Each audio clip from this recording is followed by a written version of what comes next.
colocado em nossa boca, porque, Senhor, aquilo que iremos ministrar, ó Deus, é a tua palavra. Ó Deus, esta palavra de verdade, ó Deus, que merece respeito, ó Deus, que merece honra, que merece louvor, porque a tua palavra, Senhor, é a verdade, e tu és a nossa verdade, ó Pai.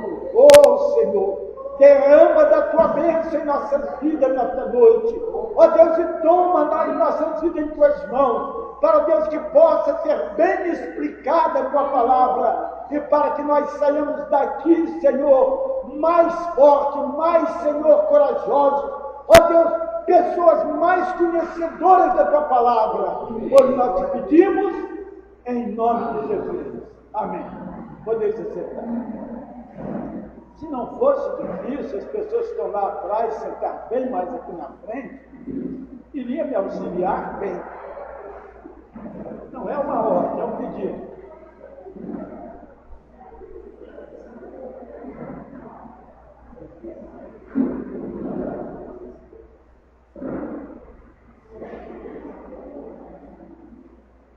Meus irmãos, foi nos pedido que hoje nós falássemos sobre a lei e a graça. É um assunto que nós queremos, irmãos, trazer hoje para a igreja. Em primeiro lugar, temos que saber o que é a lei e por que esta lei foi escrita.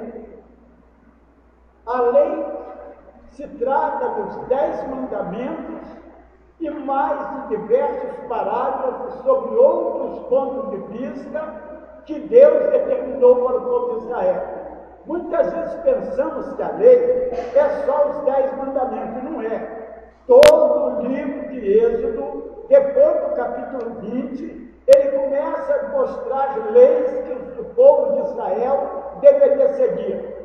Por que, meu irmão, Deus trouxe estas leis para o povo de Israel? Porque, meus irmãos, este povo foi um povo escolhido.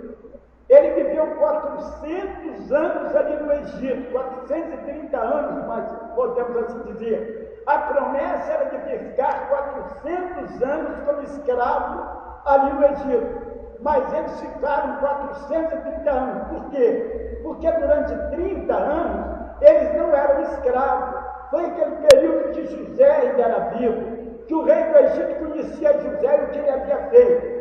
Mas depois, quando se levantou um outro rei, que começou a perseguir, então ali demorou ainda 400 anos para Deus arrancar aquele povo dali. Olha, um povo que está na escravidão, ele não tem leis. Ele segue a lei que é obrigatório no país onde ele está. Então Deus estava arrancando o seu povo da terra do Egito. E quando Deus escolheu Moisés, quando ele apareceu ali na sarça, ele disse: isto te será por sinal, que quando meu povo sair da terra do Egito, aqui neste lugar, você vai receber a minha palavra.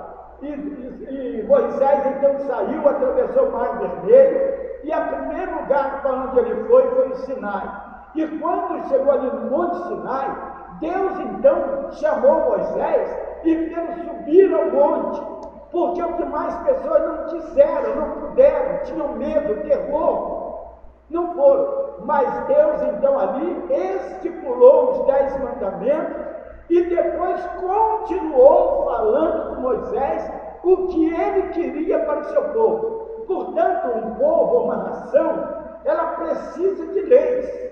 E Deus deu as leis mais sábias que o homem pode ter sobre a face da terra, e na sua maioria, até hoje, ela é seguida pelas nações.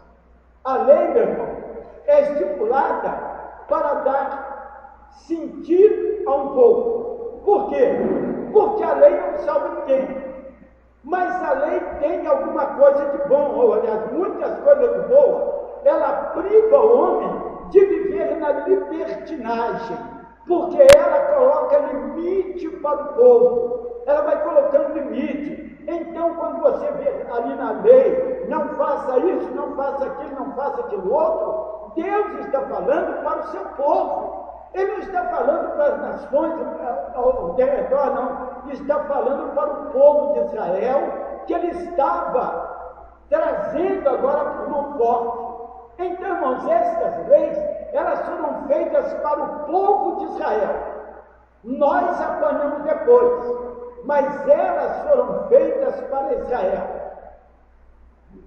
Quem aí que gosta de ler bem alto? Eu queria poupar minha garganta. Êxodo capítulo 20, você vai ler de 1 até o 17. Nós vamos ver, irmãos, que estas leis são leis para um povo que teme a Deus, um povo que foi escolhido por Deus. Dizem assim, a lei veio antes da graça. Sim, a lei apareceu antes da graça, mas a graça foi anunciada antes da lei, porque a graça foi anunciada por Deus a Abraão, e na vida de Abraão seriam benditas todas as famílias da terra. Então, de certa forma, a graça veio como promessa muito antes da lei. Mas como Deus estava tirando o povo dele do Egito, da escravidão, ele agora fazia o quê? Ele colocou as leis que ele queria para que este povo fosse inteligente, para que este povo fosse sábio, para que este povo pudesse temer o seu nome, porque a lei vem inibir, irmão, diversa prática que nós temos em comum na nossa vida. Porque o homem, irmão, sem o Espírito Santo, ele sempre vai tender para a carne. E naquele tempo, o Espírito Santo era colocado apenas sobre pessoas escolhidas, como sobre Moisés, sobre os profetas, sobre os reis. Mas o Espírito Santo não era dado como é dado hoje, porque Jesus ainda não tinha vindo. Então esta lei, ela teve um período para exercer a sua força, na sua totalidade. Então vamos ouvir a leitura, bem alto que puder. É Êxodo, capítulo 20, versos de 3 a 17. Não terás outros deuses diante de mim. Não farás para ti imagem de escultura, nem semelhança alguma do que há em cima dos céus, nem embaixo na terra, nem nas águas debaixo da terra. Não te encurvarás a elas, nem as servirás, pois eu, o Senhor teu Deus, sou Deus zeloso, que visito a maldade dos pais nos filhos, até a terceira e quarta geração daqueles que me odeiam. Mas faço misericórdia até 1000 gerações daqueles que me amam e guardam os meus mandamentos. Não tomarás o nome do Senhor teu Deus em vão, pois o Senhor não terá por inocente o que tomar o seu nome em vão. Um momentinho. Veja, irmãos, ele gastou esses 7 versículos, 4 versículos, para falar do compromisso que o povo dele tinha que ter com ele. São leis, irmãos, espirituais que nunca serão mudadas. Ainda que a lei encerrou em Jesus, estas leis permanecem fixas para todo o povo de Deus. Porque nós, irmãos, que somos a igreja dos gentios, nós somos a continuação do povo de Deus. Eu não sou judeu, eu não sou israelita, mas eu continuo servindo a Deus e fui colocado como família de Deus, como povo de Deus. Nós somos sim o povo de Deus do século 21. Nós somos o povo de Deus que Ele separou para seu trabalho. Deus sempre se preocupou com isso. Então a primeira atitude da lei é levar o homem ao conhecimento de que ele não pode pensar o que quer e nem fazer o que quer quanto às coisas espirituais. Ele é um Deus zeloso, ele é um Deus que não permite que nem o outro irmão se levante junto dele. Ele é um Deus que toma como propriedade a nossa vida. Isso já desde o Antigo Testamento. Ele é claro em dizer que Ele é o Senhor Deus. E então Ele começou a mostrar regras que nós precisamos ter para o conhecer, para o conhecimento dele. Então, entre elas está não ter imagem de escultura, não se dobrar a elas, não viver tomando o nome do Senhor, seu Deus, em vão, o que hoje em dia a igreja está precisando trabalhar bem, porque, meus irmãos, muitas vezes estamos, sim, tomando o nome de Deus em vão. Qualquer coisinha o homem cita o nome de Deus, irmãos. O nome de Deus é tão sublime que nós não devemos falar de qualquer coisa. Quando entramos na presença de Deus, entramos e para que Ele nos ouça, nós vamos em nome de Jesus. Nós, irmão, o respeito que temos para com Deus. Eu não posso chegar a Deus, porque aqui não está falando de Jesus, aqui está falando do Deus Criador de todas as coisas. Um Deus que tomou para si um povo escolhido. E nós, irmão, hoje continuamos sendo o povo de Deus. Porém, o que Jesus nos ensinou, tudo que formos pedir ao Pai, tem que ser o quê? Em nome de Jesus. Eu vejo muitas pessoas pedir as coisas a Deus pelo Espírito Santo, por isso, irmãos, o único veículo, o único mediador entre Deus e o homem é Jesus Cristo, o homem. 1 Timóteo, capítulo 2, versículo 5. Portanto, não existe outro intermediário entre Deus e o homem, a não ser Jesus Cristo, o homem. A primeira parte está falando da necessidade que temos de respeitar a Ele, de honrá-lo e saber que não tem ninguém que possa substituir aqui na terra. Continua. Por isso que o versículo também embaixo fala Jesus Cristo, homem, para que não seja outro homem, né? Exato. Não, porque Jesus Cristo, irmão, é um erro você pensar que Jesus é Deus. Ele é o Deus verdadeiro, mas ele se despojou desse direito. E quando eu me despojo do meu direito, eu perco o direito. Ele até hoje não está como Deus, porque ele é o nosso advogado. Ele está sentado à destra de Deus intercedendo por nós. Então ele é Deus? É, porque a sua origem é Deus. Mas, no entanto, um Deus que se tornou homem. Se você ler a carta a Efésios, a Filipenses, a Colossenses, vai ver isso claramente, que havia uma missão para ele vir fazer aqui, e ele não podia vir como Deus. Deus tem cara? Não. Deus tem corpo? Não. Deus tem sangue? Não. Mas Jesus tem tudo isso. Por quê? Ele deixou de ser Espírito somente. Por isso, João diz: aquele que não confessa Jesus vindo em carne, em água, ou seja, em Espírito. Ele veio em carne e água. Nós temos que compreender isso. Ele veio e tomou a forma de carne. Eu não estou dizendo isso porque não queremos deixar dúvida aqui. Então, hoje eu posso chegar a Deus. De que forma? Através daquele veículo que ele colocou aqui para nós usar. Continua lendo. Não tomarás o nome do Senhor teu Deus em vão, pois o Senhor não terá por inocente que tomar o seu nome em vão. Lembra-te do dia do sábado para o santificar. 6 dias trabalharás e farás toda a tua obra, mas o 7º dia é o sábado do Senhor teu Deus.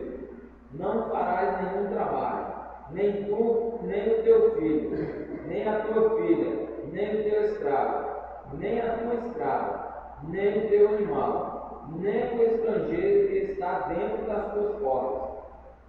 Pois em 6 dias fez o Senhor o céu e a terra, o mar e tudo o que neles há, mas ao 7º dia descansou. Por isso, abençoou o Senhor o dia de sábado e o santificou. Honra a teu pai. Vou continuar? Pode continuar, só até aí. Honra a teu pai e tua mãe, para que se prolonguem os teus dias na terra que o Senhor teu Deus te dá. Veja outra coisa, irmãos. Deus mostrando aquele povo que devia existir no povo dele obediência. Obediência. Era a lei lei, irmão, a lei não pergunta se você quer o que você acha, a lei é lei. E esta lei foi escrita para o povo. Eu hoje não uso mais o sábado como uma lei, mas eu sou obrigado a sentir que esta lei, ela tem uma bênção para aqueles que usam dela. Como descansar no sábado? O teu sábado pode ser segunda, pode ser terça, pode ser quarta, pode ser quinta, pode ser sexta, pode ser sábado, pode ser domingo. É um dia que você tem que tomar tempo de sete para descansar o teu corpo. Porque isso não traz doença. Se você não descansa o teu corpo, não dá descanso ao teu corpo, você vai prejudicar. Hoje eu sei por que isso. Porque o meu corpo é o templo do Espírito Santo de Deus que habita em nós, proveniente de Deus, e que eu não pertenço mais a mim mesmo. Por isso tem que fazer o quê? Glorificar a Deus no meu corpo mortal. Esta bênção, então, ele está mostrando que aquele que obedece ele vai realmente ser bem sucedido. Porque, meus irmãos, Deus quer que nós sejamos bem sucedidos em toda a nossa vida. E o homem que não descansa, ele é um homem frágil, é um homem que vai colocar o seu corpo em disponibilidade para entrar um monte de doença. Quantas pessoas neuróticas nós temos hoje? Quantas pessoas aí sofrendo da faculdade mental? Quantas pessoas aí cheias de enfermidade, qualquer enfermidadezinha, pega logo, arrasa, come, por quê? Porque não observa a lei do Senhor. Vai trabalhando no seu emprego durante os 6 dias, chega no dia que era para ele descansar, ele tira para fazer as coisas em casa, tira para fazer isso, fazer aquilo, desobedecendo a palavra. O sábado não precisa ser o 7º dia, mas precisa ser um dos 7 dias que Deus te deu sobre a face da terra. Há outro mandamento, faz referência também à honra que nós temos que ter para com o nosso Pai. Porque, meus irmãos, nós precisamos compreender que nós não nascemos por acaso, nós nascemos porque alguém quis que nós nascêssemos. Então, nós precisamos honrar o nosso Pai. E é um mandamento com promessa. Para quê? Para que prolongues o dia sobre a face da terra. Quantas pessoas vocês têm visto aí nessas reportagens por aí, jovens de 18, 19, 17, 15, 14, 13, e até criancinha morrendo? Por quê? Não obedece. Não obedece. Hoje o desrespeito está total, está terrível. Mas isso tem um custo. É difícil se encontrar, irmão, alguém que desobedeça o pai, que é desobediente, que não tenha cuidado disso, de que seja uma pessoa sadia, que vai viver bem. Porque não tem o respeito para com o pai. Eu da outra estava conversando, eu dizia, meus irmãos, eu estava lembrando ontem, nós precisamos aprender que nós temos compromisso tanto pai para com o filho, como o filho para com o pai. O filho deve o respeito ao pai. Me perguntou uma vez uma jovem ali em Paraíso, mas pastor, se meu pai não for crente, eu falei, continua obedecendo. Mas pastor, ele não é crente, ele é um beberrão. Eu falei, não interessa, mas é teu pai, você não tem direito de desonrar. Nós temos, às vezes, irmão, que parar para pensar. Não tem. Porque Deus tem essa tua obediência, às vezes até de sacrifício, Deus vai te abençoar. Aquela jovem ficou muito aborrecida, mas foi com o pai para uma fazenda que ele tinha exigido que ela fosse, e foi. Ela foi. E quando chegou lá, o pai disse, dessa vez você veio e não reclamou, não ficou brigando comigo, não ficou falando isso, falando aquilo. Ela disse, não é muito o que eu queria não, mas eu aprendi que eu tenho que respeitar os outros, o senhor é meu pai. Ele disse, bom, então vou te dar um presente, pode pegar um carro e voltar novamente para falar isso. Pode ir lá para a tua igreja. A obediência, irmão, é algo que nós precisamos manter. As coisas, quando saem fora da palavra, você abre uma legalidade para o diabo entrar na tua vida. Então, este mandamento é um mandamento que diz respeito à família. Eu tenho que honrar o meu pai tem que me ensinar, o meu pai tem compromisso comigo. E se não tem, é porque esse mundo hoje está depravado, mudado, transformado. Mas a lei de Deus vai mudar por isso? A lei de Deus mudou? Não. Está escrito aqui. E vai continuar escrito. Agora os outros mandamentos. Olha quanto não aqui agora. Não matarás, versículo 14. Não adulterarás, não furtarás, não dirás falso testemunho contra o teu próximo. Não cobiçarás a casa do teu próximo. Não cobiçarás a mulher do teu próximo. Nem o seu escravo, nem a sua escrava, nem o seu boi, nem o seu jumento, nem coisa alguma do teu próximo. Veja, meus irmãos, essa lei agora é uma lei praticamente social. Nós temos, irmãos, que preservar o direito de ser inteligente. A lei, irmãos, ela não tem poder sobre quem está certo. A lei só tem poder sobre o errado. Por isso, Paulo, escrevendo a carta aos Gálatas, no capítulo 3, ele declara que a lei serviu de aio, ou seja, de condutor, até que chegasse a graça, até que chegasse Jesus. Esta lei, então, era permanente, ela continuava. Mas, meu irmão, esta lei, ela foi escrita para o povo de Israel, é uma lei fixa em Israel, mas Jesus, quando veio, ele trouxe algumas coisas para colocar nesta lei, não para o povo de Israel, mas agora para os salvos por intermédio de Jesus. Abra a tua Bíblia lá no livro, aliás, primeiro vamos ler João capítulo 1, versículo 17. Eu vou sempre pedir que alguém leia. Capítulo 1, versículo 17.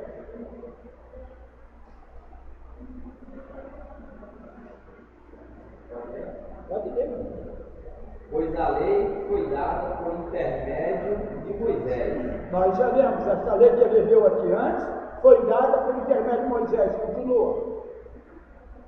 A graça e a verdade vieram por meio de Jesus Cristo. Existia a lei, agora chegou, irmão, a graça e a verdade.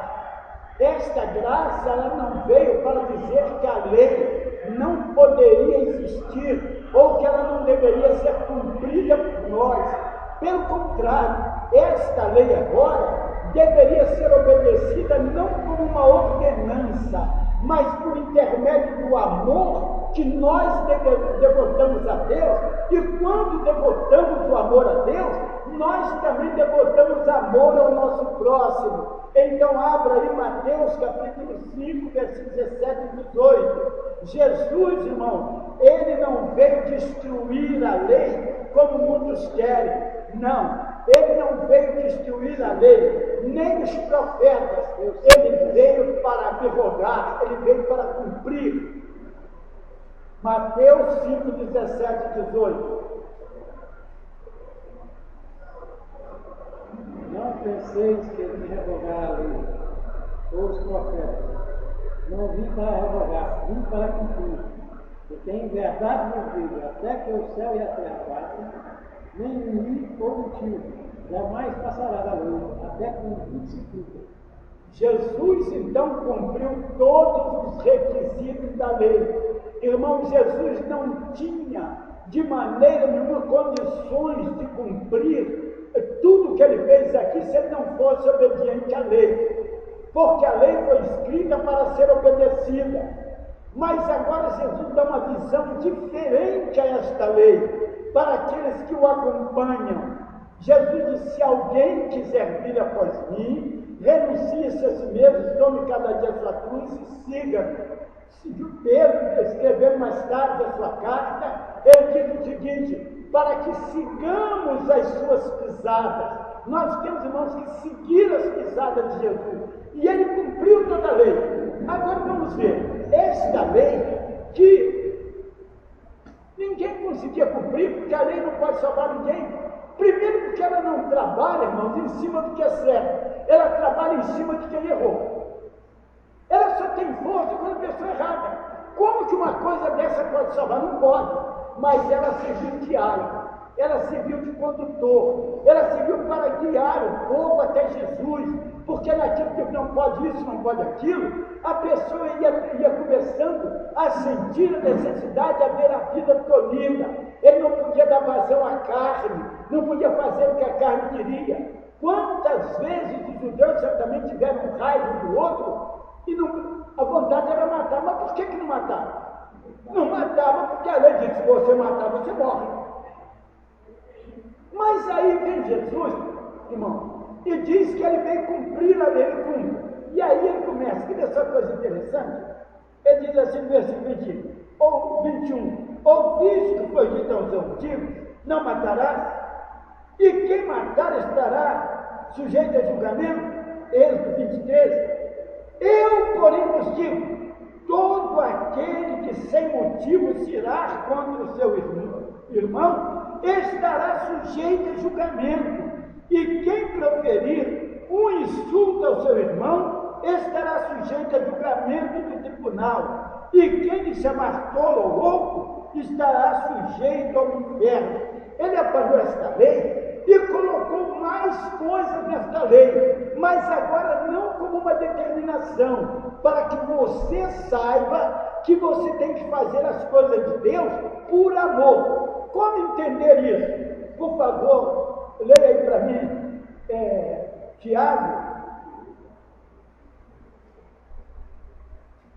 Eu vou ver porque minha caneta falhou aqui. Tiago. 4.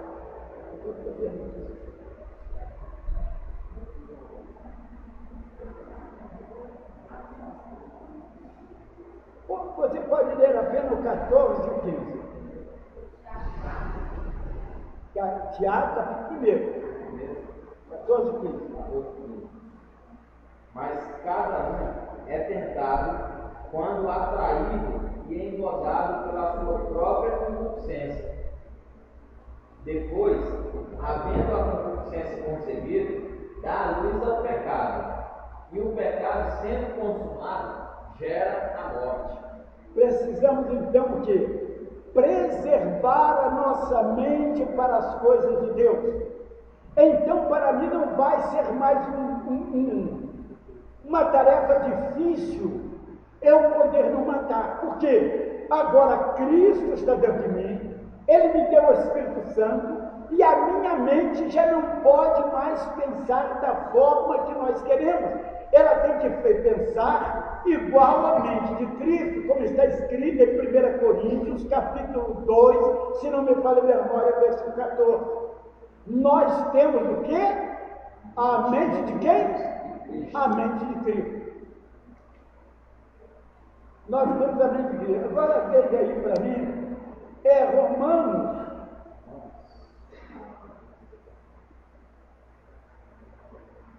capítulo 13, de 8 a 10. Pode ler. A ninguém devais coisa alguma, a não ser o amor, com que vos ameis uns aos outros. Pois quem ama ao próximo, cumpriu a lei. Com efeito, não adulterarás, não matarás, não furtarás, não darás falso testemunho, não cobiçarás. E se há algum outro mandamento, tudo nesta palavra se resume: amarás ao teu próximo como a ti mesmo. O amor não faz mal ao próximo, de sorte que o cumprimento da lei é o amor. Quando nós amamos, o que acontece com a lei? Ela morre, não é que ela deixou de existir, irmão, mas ela morre porque dentro de nós está a vida que não pode ser interrompida, porque é uma vida vinda do Pai, que é Deus, e Ele nos dá a vida eterna. Ele nos dá uma vida constante. Então a lei, irmão, o final dela é Cristo. Romanos 10, versículo 4. O final da lei é Cristo. Para a justiça de todo aquele que crê. Leia, Romanos 10, 4. O fim da lei é Cristo, para a justiça de todo aquele que nele crê. O fim da lei é o quê? Cristo.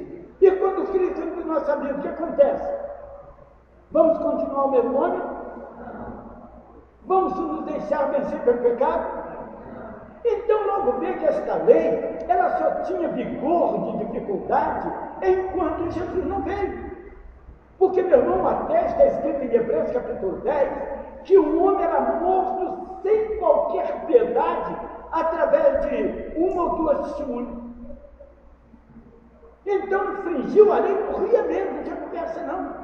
Mas nós não, irmão, sabe por quê? Nós não morremos porque nós fazemos o que a lei manda, não somos obrigados a fazer, mas porque nós temos uma vida transformada, nós temos uma vida modificada, a graça entrou na nossa vida. Irmãos, diante da graça, morre a lei. Aleluia. Então esta lei, ela deixou de existir? Não, mas ela não tem força sobre mim.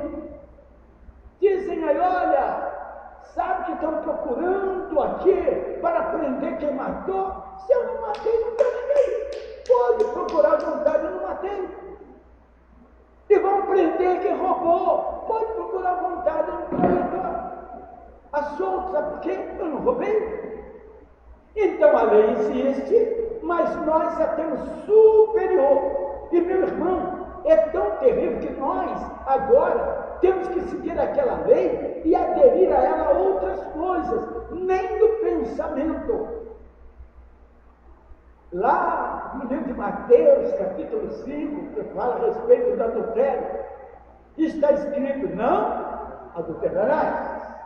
Eu, porém, vos digo, olha, aquele que olhar para uma mulher com intenção impura, já pecou em seu coração. Porque, irmão, se você não deixar morrer o teu homem velho, você vai ser um crente fracassado o resto da vida. Se a lei ainda traz obstáculo ou dureza para você segui-la, é porque você não está em Cristo Jesus. Você está no judaísmo, você está no legalismo.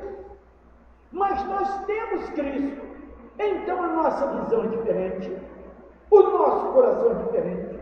Por isso está escrito, irmão, que Deus iria nos dar um coração novo, não um coração como aquele de pedra que os homens tinham, e chegavam lá, cometia pecado, aí ia lá apanhava um cordeiro, um carneiro, um bezerro, qualquer coisa, e sacrificava. E aquele sangue não apagava o pecado, não, ele cobria. Chegava no ano seguinte, continuava aí, novamente o novo carneiro, e o sangue cobria, mas não apagava. Mas não é assim conosco? Quando nós recebemos Jesus, o que faz? Jesus apanha a tua vida. Meu irmão, todo pecado, seja qual for que você tenha cometido, ele apanha aquele pecado e sepulta no mais profundo do mar e dele não se lembra mais. E você tem um coração de carne para servir ao Senhor. Então veja que a graça, ela superou todo o poderio da lei. Por quê? Porque a lei acabou? Não. Porque a lei não vigora sobre aquelas pessoas que andam com Jesus no coração. Você tem a graça. A graça não impede que a lei se cumpra, não na tua vida, mas na vida daqueles que a desobedecem. Conforme você já leu aí no livro de Romanos, capítulo 13. Ainda, leia aí, irmão, agora Romanos 11. Versículo 5 e 6. Assim pois também, agora no tempo de hoje, sobrevive um remanescente segundo a eleição da graça. E se é pela graça, já não pelas obras. Do contrário, a graça já não é graça. Que diremos, pois? Porque Israel busca isso, não conseguiu. Mas a eleição alcançou, olha só, 5 e 6. Então vejam, ela termina, ela se conclui em Jesus. Porque Jesus é a graça que nós precisamos. Lá no livro de Efésios, capítulo 2, 8, 9, 10, diz isso claramente. Nós não somos salvos por obra que nós praticamos, não. Nós somos salvos pela graça de Cristo. Agora, irmãos, esta lei, ela ficou submissa à graça. Então a graça supera. Ela foi prometida lá antigamente, nós vamos ver isso no livro de Gálatas. Ela foi prometida a Abraão muito antes da lei. Logo, irmãos, uma coisa que foi feita por juramento não pode ser desfeita por uma lei que veio 430 anos depois. Não pode. Então essa lei, não, essa graça, isso já existia na mente de Deus. Mas até que chegasse o herdeiro, que era Cristo, esta lei prevalecia como que? Como um aio, para que você fosse guiando, ela ia tosando o teu ímpeto da carne, ela ia matando a tua carne, ela ia dizendo, não pode, você às vezes ficar com raiva, não adianta você estar com raiva, se você matar alguém, você morre. Não adianta você viver nessa vida, porque você vai pagar por isso. Não rouba não, porque não era igual hoje não, irmão. A lei é diferente. Você roubava um objeto, você pagava alguma coisa e tinha que acrescentar 2 vezes mais aquilo que você roubou. Por isso que ninguém roubava nessa época. Porque quando sabia que tinha que roubar, tinha que pagar 2, devolvia aquilo que pagou e mais 2 vezes mais. Quem queria roubar? Vou roubar um cordeiro. Você lembra de Davi? Contaram a história para Davi. Olha, tinha uma cidade, tinha um homem rico e um pobre. O rico tinha muitas ovelhas, muitos bens. Tinha isso, tinha aquilo, tinha aquilo outro. E tinha também um pobre que tinha uma cordeirinha, que era um mascote, ele criou no seu regaço, dormia na sua cama, se alimentava da sua comida. Mas quando chegou um visitante na casa do rico, ele foi lá e apanhou a ovelhinha daquele pobre e matou. E deu para o viajante. Davi imediatamente, digno de morte esse homem, e terá que restituir 4 vezes mais. Só que ele não sabia que ele era o seu homem. Porque a lei, irmão, é terrível. A lei, ela é seca. A lei é seca. Aqui no Brasil, fizeram, nem temos lei. Aqui no Brasil tem um monte de coisas que acontecem aí que a gente não sabe por quê, mas nem é lei. O maior da marca fica por isso mesmo, rouba, fica por isso mesmo, porque quem está dirigindo esse país e as suas autoridades estão também mescladas com essa questão de desonestidade. Mas a lei verdadeira que Deus criou é uma lei perfeita. Porém, ela só tem direito sobre quem? Quem errou. Pastor, tem medo da lei? Você não tem uma casinha de negócio, não?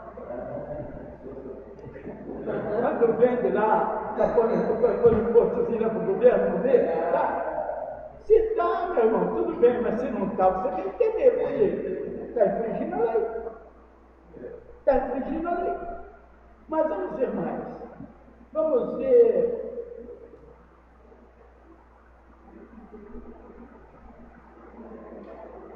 Gálatas, capítulo 3. Acha primeiro Gálatas aí, capítulo 3.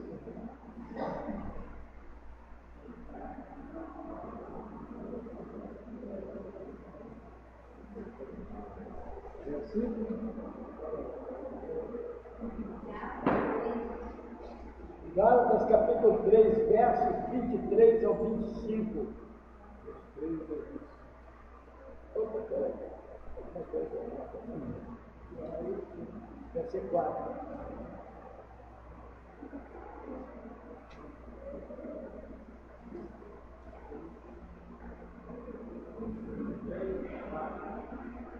Oi? Peraí, deixa eu ver. Não tem nem 24, eu errei aqui alguma coisa. É quando fala a respeito do alho, parece que... Oi? Amém?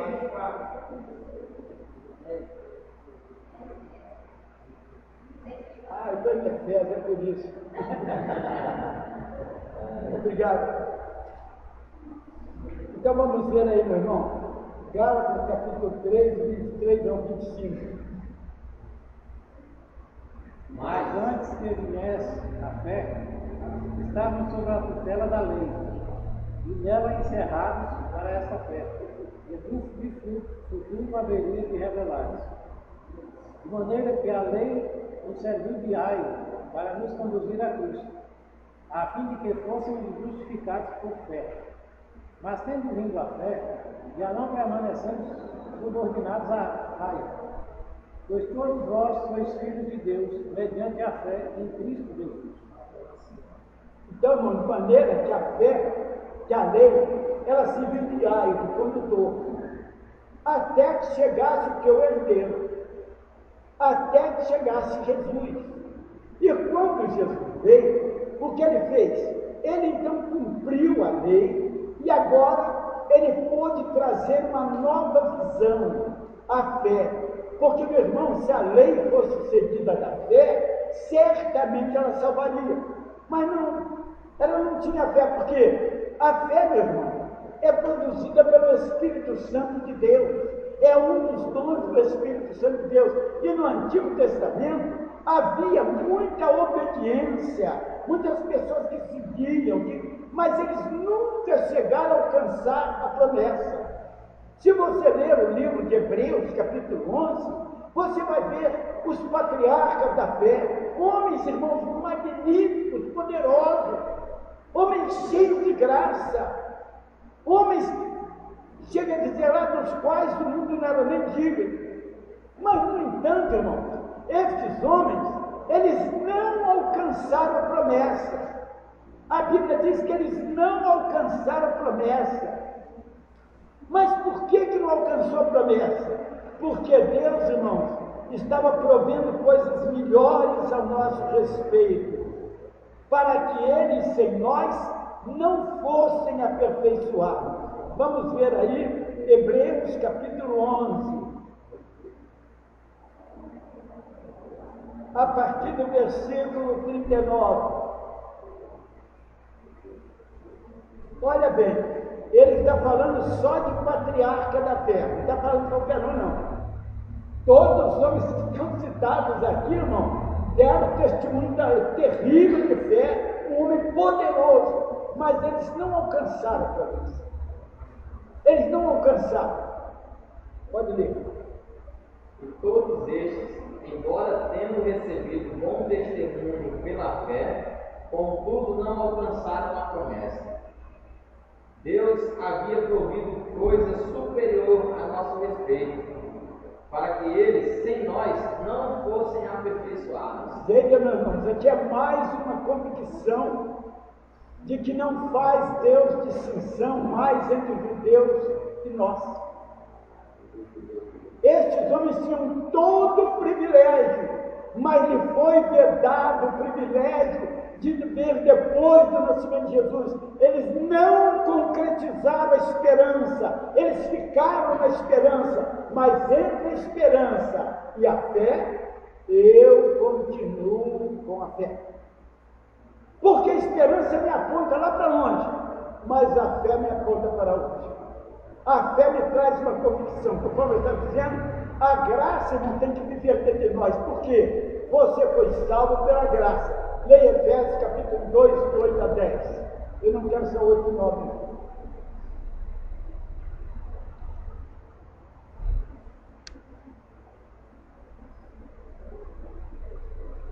Você está em Gálatas, aí é só dar 2 horas de capítulo 2, verso 8 a 10. Pois é pela graça que sois salvos, por meio da fé. E isto não vem de vós, é dom de Deus. Mas das obras, não das obras, para que ninguém se glorie. Por quê? Pois somos feitura sua, criados em Cristo Jesus, para as boas obras, as quais Deus preparou para que andássemos nelas. Pela graça graça você é salvo. Veio com graça, não tem preço. Você não merece. Graça é uma dádiva não merecida. Não merecia graça, mas ela veio sobre mim por intermédio da fé. O que é a fé? O firme fundamento das coisas que se esperam e prova das coisas que não se vê. Eu só posso receber a salvação pela fé, porque eu não posso ver mais Jesus. Eu não posso mais contemplar as coisas contempladas, mas pela fé eu creio absolutamente que Deus, através de Jesus Cristo, Ele trouxe essa bênção para mim, e eu recebo Jesus na minha vida. Então é pela graça de Deus, mas foi unida à minha fé. Eu tenho que participar da minha salvação, irmão. Não é uma coisa que cai sobre você. Se você não quiser, você não pode ser salvo. Deus não vai invadir a tua privacidade, porque, meu irmão, a salvação, ela é de graça, mas ela te leva a uma condição de obediência. Muito embora não te custou preço algum, mas você agora, pelo amor que você tem, pela amizade que você tem com Deus, então você vai andar no caminho do Senhor, não como a lei determinava que o Senhor você morre, não, mas porque você ama Jesus. Deus penetrou na tua vida, você agora sabe que está vivendo uma vida de graça, uma vida de bênção, uma vida onde Deus quer que cada dia mais você represente o seu reino aqui na terra. Irmão, nós somos privilegiadíssimos, nós somos pessoas escolhidas por Deus para viver nesta época. Olha, irmão, eu vou dizer, os discípulos bem queriam viver a época que nós estamos vivendo. Paulo chegou a dizer, nem todos dormiremos, se colocou nele, mas todos seremos transformados. Mais tarde, ao que ele acordou, ele disse, não, o negócio não é bem assim, não é? O negócio não é bem assim, mas, irmãos, nós somos privilegiados. Meu irmão, hoje você tem o privilégio de ter o Espírito Santo dentro de você. Hoje completou a proteção de Deus em nós. Aquilo que a lei não pôde fazer, irmão, foi completado, porque a lei só dizia que você não podia fazer, mas não te dava a condição de você se aperfeiçoar, porque ela te conduzia a alguém que era perfeito, que era Cristo. Mas agora, na dispensação da graça, nós temos liberdade de optar pelo que é certo. Por isso, Jesus, sendo a palavra, ele diz, conhecereis a verdade, e a verdade vos libertará. Ele diz, santifica na verdade, a tua palavra é verdade. Ele diz, tenha comunhão, ele diz, Hebreus 12, versículo 14, às vezes falta. Segui a paz com todos, aleluia.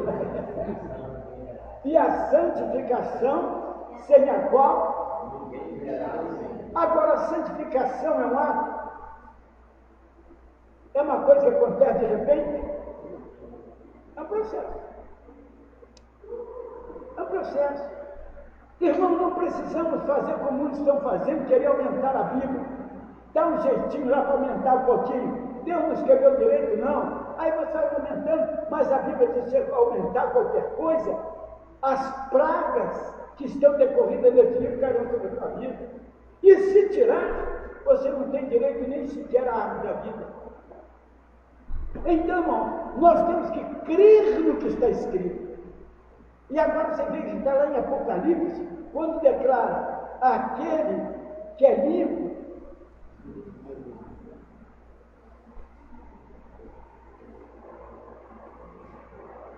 Olha só, versículo 10. Disse-me ainda, não seres essas palavras da profecia deste livro, porque o tempo está próximo. Continua injusto fazendo o quê? Continua o imundo praticando o quê? O justo continua na prática? Só isso? E quem é santo, santifique-se ainda. A santificação, irmão, só termina o dia que eu tombar aqui. Porque aí Cristo vai me aperfeiçoar e eu vou ficar como limpo diante dele. Mas enquanto eu estou vivendo, eu tenho que me santificar. Meu irmão, eu volto a dizer, santificação não é mudança de vestido. Santificação não é alguma coisa que você faça, é por você mesmo. Santificação é você permitir que a palavra de Deus cumpra em você. Eu volto a dizer, Jesus nunca cometeu um pecado, e em João 17, 19 ele diz, por eles eu me santifico a mim mesmo. Por eles eu me santifico a mim mesmo. Mas de que, meu irmão? Jesus não cometeu pecado. Ele diz, por eles eu me santifico a mim mesmo, para que creiam que tu me enviaste. Ele caminhou para Jerusalém, ele sabia que ia ser morto, ele sabia o que ia acontecer com ele, mas ele continuou santificando a sua vida, e meu irmão, ele chegou e cumpriu todo o desígnio, para dizer, tudo está consumado. Todo o plano que ele tinha que cumprir na sua vida, mesmo sendo filho de Deus, ele santificava-se. Pedro até se atreveu em tomar uma espada e cortar a orelha do sumo sacerdote. Mas ele disse, Pedro, se eu quisesse, eu oraria o Pai agora, ele me mandaria 12 levantantes.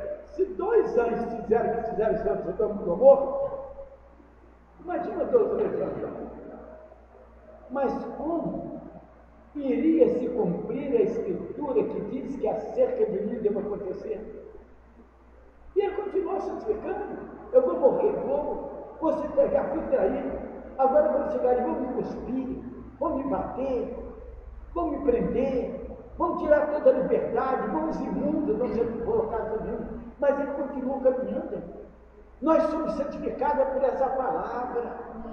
Meu irmão, a lei ficou para trás, eu não preciso da lei, não. Eu preciso agora da graça. Encher a minha vida de graça. Encher, meu irmão, a minha vida da convicção de que o Espírito Santo de Deus está dentro de mim. Que eu não sou mais dirigido por ordem de ninguém, não. Eu agora estou fazendo porque eu amo a Jesus. A lei é um complemento na minha vida mais natural. João diz assim, nenhum mandamento de Deus é pesado. Para quem? Para quem? Para quem ama a Deus. Amém? Então, irmão, a lei, ela veio para poder disciplinar o povo de Israel. A lei existe no Brasil para disciplinar os brasileiros. A lei existe em cada país para disciplinar o seu país. Mas eles não têm a graça para nos dar. Então a lei prevalece. Mas tratando-se do povo de Deus que somos nós, por isso eu disse, eu não sou mais brasileiro, eu não sou americano, eu não sou argentino, eu não sou esse, não. Eu sou concidadão do céu. Eu estou peregrinando aqui nesta terra, e esta lei de Deus, irmão, ela permanece dentro da minha vida, porque ele, além da lei, ele tem a graça que me faz vencer todas as barreiras que a lei possa trazer. Esta graça é Jesus Cristo. Mas não é Jesus Cristo morto, não. É o Jesus Cristo ressurreto. O Jesus Cristo que está sentado à direita de Deus. É o advogado das causas perdidas. É aquele, meu irmão, que está ainda hoje te defendendo diante das acusações de Satanás.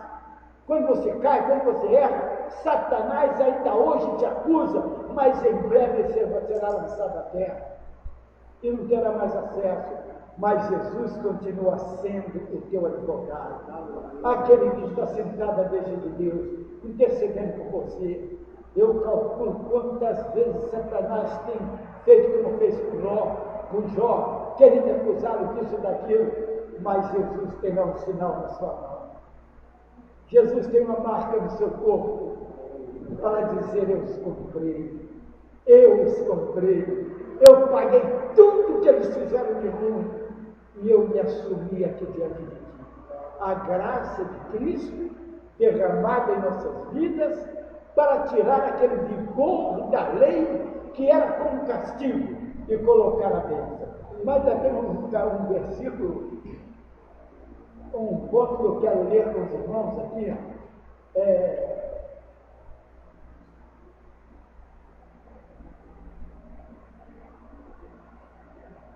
Romanos, capítulo 7, para os irmãos verem a inoperância da carne.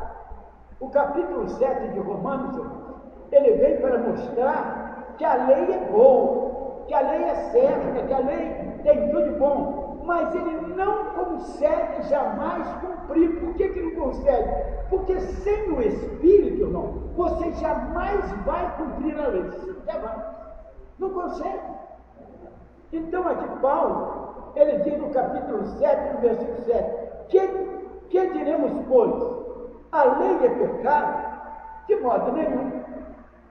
Mas eu não teria conhecimento de pecado se por intermédio da lei, pois não teria eu concebido, não teria eu conhecido a cobiça, se a lei não dissera, não cobiçarás. Êxodo 20, 17, Deuteronômio 5, 21. Mas o pecado, tomando ocasião pelo mandamento, despertou em mim toda a sorte de concupiscência, porque sem lei está morto o pecado. Outrora sem lei eu vivia, mas sobrevindo o preceito, reviveu em mim o pecado e eu morri. Porque, meu irmão, não tem homem que cumpra a lei, não existe. Jesus cumpriu porque Jesus foi feito para isso. Era um homem que resolveu o meu problema, o teu problema. Ele tomou a posição, mas ele tinha uma vantagem, ele não foi nascido de homem algum.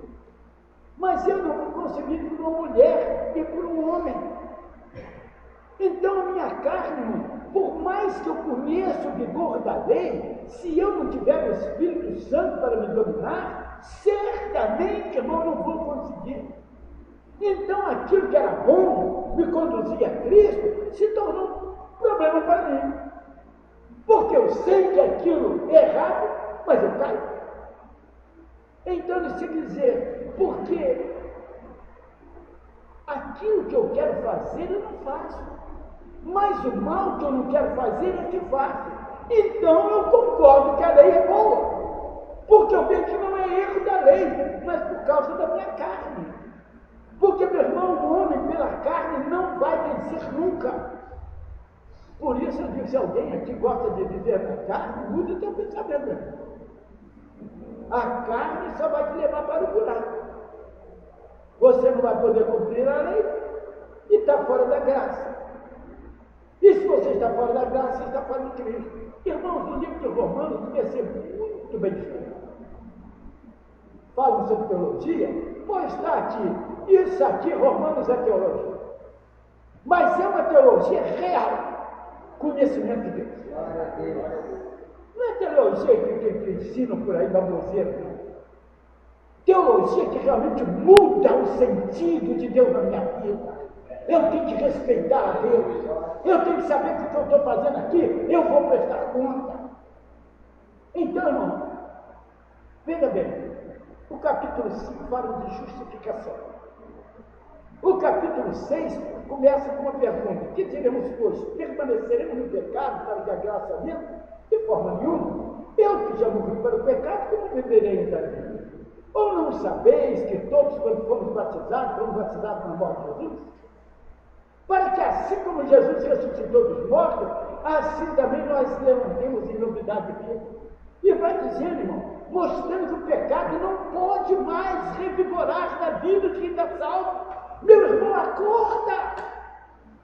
Aí chega o capítulo 7, mostra que o homem sem o Espírito Santo de Deus não tem a mínima chance, porque a lei opera a morte. A lei não opera a vida, a lei opera a morte. E aí entra o capítulo 8, que vem trazer, irmão, a solução para a nossa vida. Depois de Paulo chegar a dizer, miserável homem que sou, quem me livrará o povo desta morte? Ele começa o capítulo 8, então, de uma forma maravilhosa. Desde agora, nenhuma condenação há para os cristãos de Cristo Jesus. Alguma tradução dizendo que já não vivem segundo a carne, mas segundo o Espírito. Por quê? Versículo 8. Porque a lei do Espírito de vida em Cristo Jesus te livrou da lei do pecado e da morte. Qual é a lei do pecado? O salário do pecado é o quê? Mas a lei do Espírito de vida em Cristo Jesus te livrou dessa lei. Então te livrou da morte. Porque a graça pela tua vida. E o versículo 3 ainda é mais terrível ainda. Que o versículo 3 diz assim: porque o que era impossível à lei, era impossível à lei, no que estava enferma pela carne, isso fez Deus enviando o seu próprio Filho em semelhança de carne pecaminosa, e no tocante ao pecado com efeito, condenou dele o pecado na carne. O pecado, meu irmão, na carne está condenado. Você não tem direito, você não tem liberdade de pecar. Se você peca, você é um transgressor da graça de Deus. Você está dizendo que não quer a graça de Deus na sua vida. É muito mais sério do que nós podemos pensar. Irmão, é maravilhoso você ter a graça de Cristo. É maravilhoso, é magistral. Mas para ter a graça de Cristo, você tem que fazer como Jesus declarou: aquele que me ama, guarda os meus mandamentos. Eu o amarei, estarei com ele. O Pai o amará, e eu ressuscitarei no fim. Há uma condição, e a condição é nós começarmos a fazer uma limpeza em nossa vida. Faça, meu irmão, limpeza. A tua carne sempre vai desejar o que não presta. Eu podia citar até nos outros trechos. Tem Gálatas capítulo 5, tem Efésios. Aliás, todo o livro da Bíblia fala sobre isso. Sempre aquela luta da carne contra o espírito. Ou você pensa porque Jesus entrou na tua vida, você vai perder o desejo, a vontade do desejo. Não, vai continuar. Mas agora cabe a você dominar. É o que disse Deus a Caim, não foi? Porque está triste, Deus sobreviveu, por quê? Se praticares o bem, serás também abençoado. Mas se praticares o mal, o pecado já é porta. Mas a ti concede dominar. É isso, irmão. Nós temos que dominar o pecado. Ele vem assim, não pode não. Às vezes eu corro. Covarde, não, vou ser covarde sempre. Mas pecado eu não quero na minha vida, não. Sabe por quê? Esse tempo aqui, meu irmão, é do Espírito Santo de Deus. Jesus pagando um preço caríssimo, caríssimo. E toda vez que eu lembro disso, dá vontade de chorar. Saber que a coragem de Deus foi tremenda. Apanhou um homem miserável como eu e colocou a vida do próprio filho dentro da minha vida. E permitiu que o filho morresse para que pudesse ressuscitar e poder resgatar tudo aquilo que o homem tinha perdido lá no Éden, e nos dá a condição de ser chamado novamente Filho de Deus aos que creem no seu nome. Amém? Que Deus nos abençoe. Fiquemos de pé. Pastor, vem lá para nós.